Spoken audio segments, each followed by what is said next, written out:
In today's video, I'm going to share my techniques for mixing strobes and continuous light in the studio.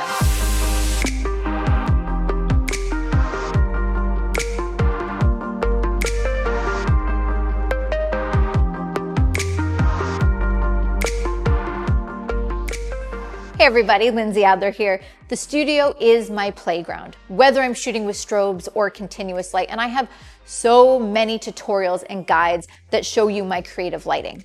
But there's one question I get asked a lot that I don't really talk about too much, and that's how do you mix strobes and continuous light together? So I want to give you a couple tips and tricks on how to do that today. Now, before we talk about how, I want to talk about why. So why would you be mixing strobes and continuous light? And the first one is totally practical. It's basically to give you more lights to work with on set.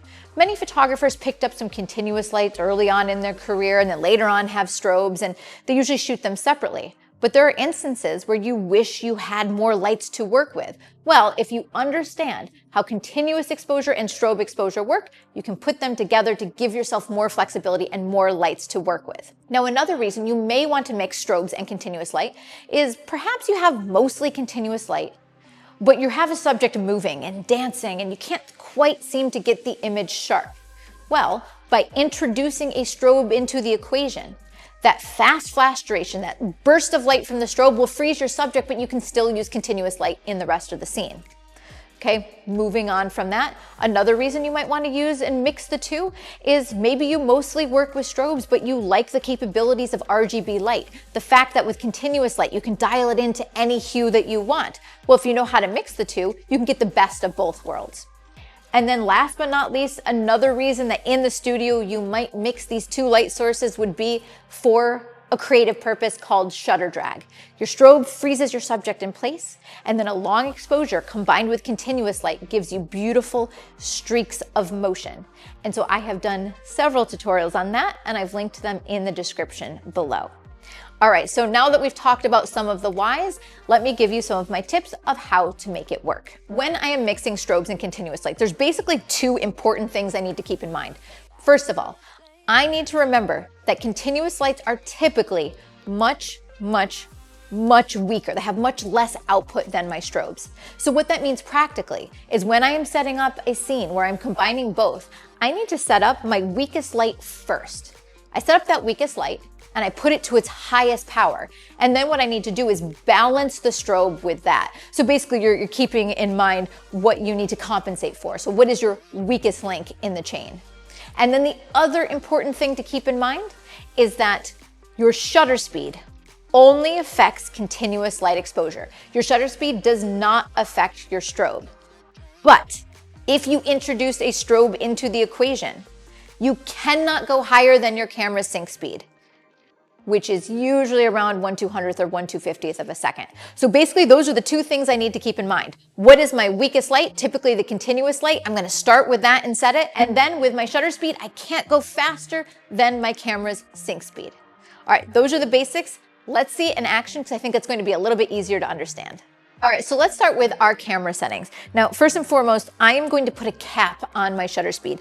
I'm going to put it at 1/200th of a second because I'm shooting with a Canon R5 Mark II, and that is around my camera sync speed. Now, once I add a strobe, again, that's going to be the fastest that I can go.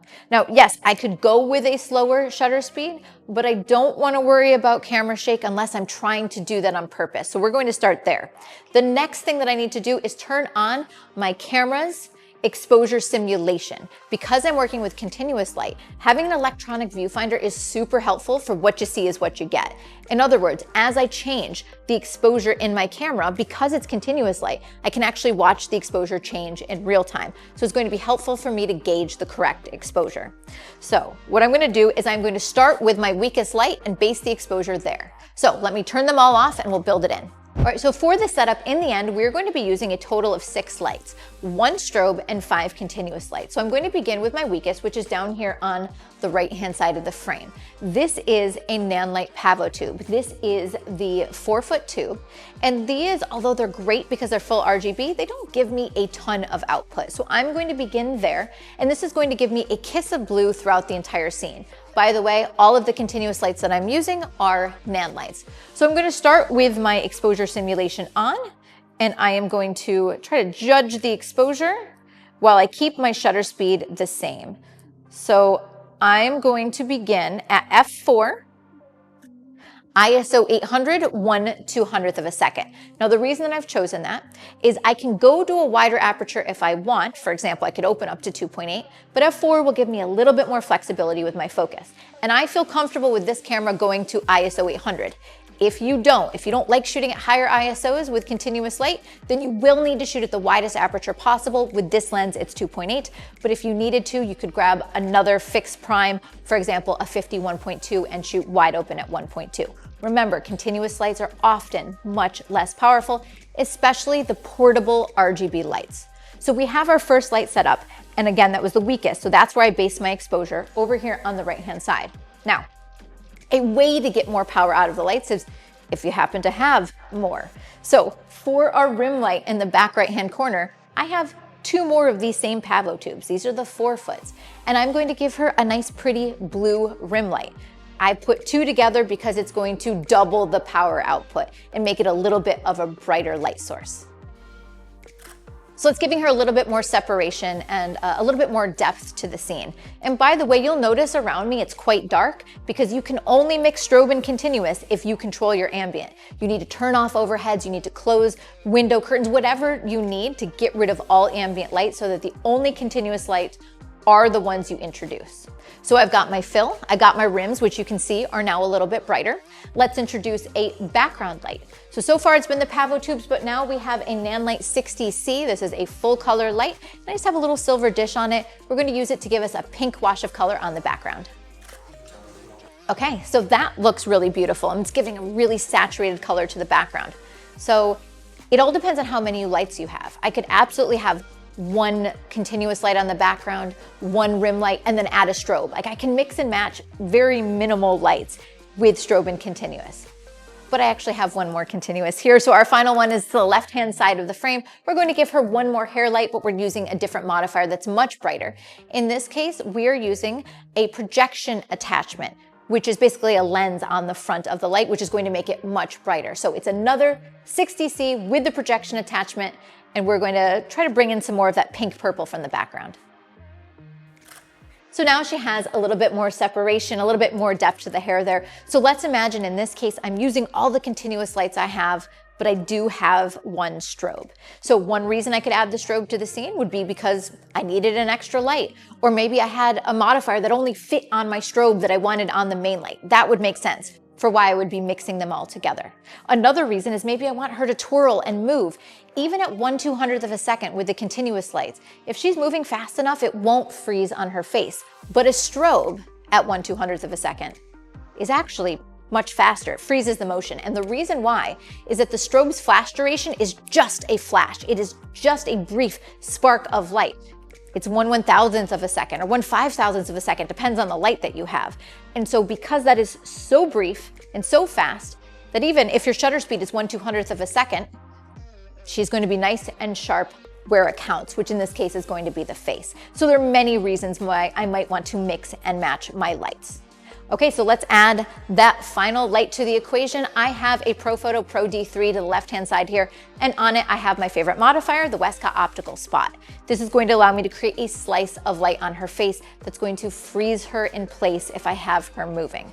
Now, 2 things. What is fantastic about the Profoto strobes is that they have a huge range of variable power. So if you've ever mixed continuous light and strobe before, sometimes you might have found, especially with a hard light modifier, that you can't get the light low enough in power. Like the strobe sometimes overpowers the scene.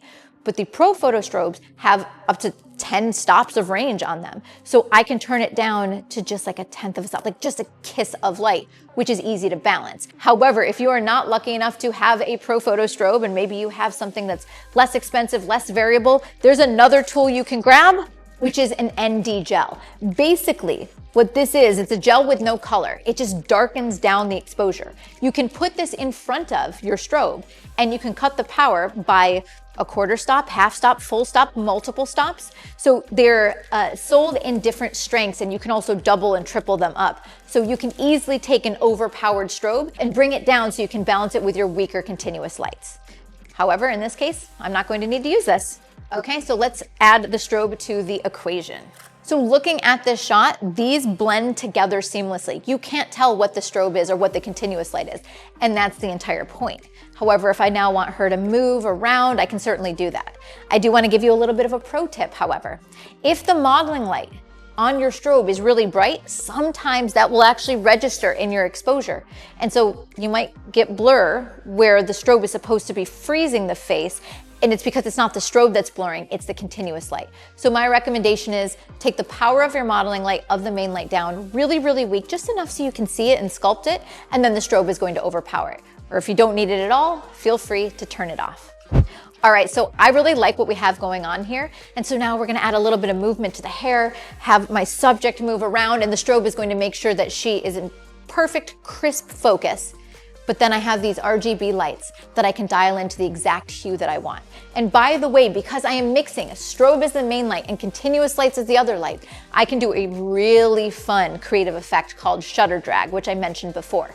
That is another video which is more in depth, and you're in luck because I have many of the videos that walk you through that, so I do have them in the description. So you'll see some where everything is nice and sharp and others with a little bit of motion blur on purpose. Okay, let's get the shot.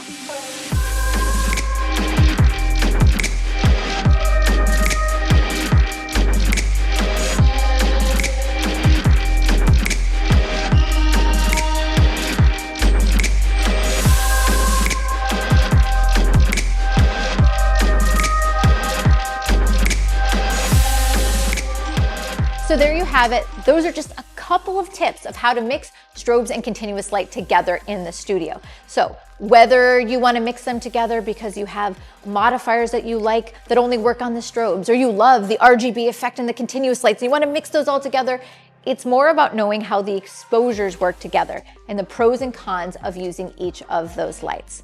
All right, guys, now if you want to see the gear used to make these images, be sure to check out the links in the description below. And of course, as always, visit adorama.com. See you next time.